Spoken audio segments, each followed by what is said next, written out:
Alright, I'm here with Jane and we're gonna try and combine this 13.5 horsepower engine with 12.5 right here. Hopefully have a little more power, shave the eyebrows and all that kind of stuff. You got the equipment to do that, don't you? Oh yeah. Okay, good. We'll see if it has any more power. There's the Murray, all tore down, cleaned up. What's your what do you say about this oil? It's clean, like no shavings or anything in it, so that's a good sign. But there's a little bit of water and Yeah, some water. a little water. I didn't smell a little gassy, so there might be a little gas in it too. But all right, we got the flywheel off. That was pretty difficult. Had to get the acetylene torch just to get it off. Now we're in the process of tearing it down, pulling the head off. I'll show you what that looks like once I get this off. and yes, he's got it upside down.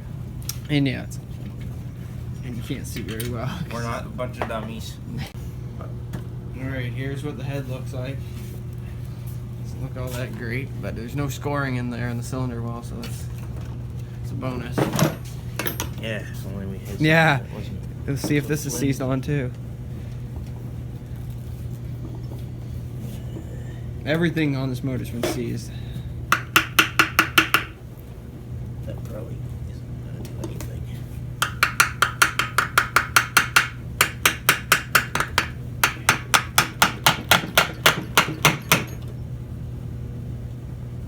Man. Alright, we're gonna start it up with the new motor. And that's his tractor over there. So he's gonna hold the camera. We're gonna see if it's gonna blow up or it's gonna start. Hopefully start and not problem. blow up. Where can I stand just in case? Right here. Ready.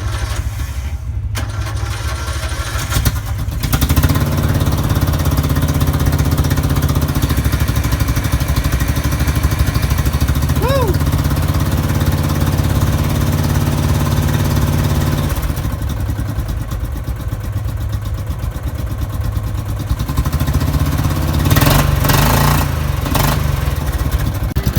Yeah, I could turn the idle up because I can't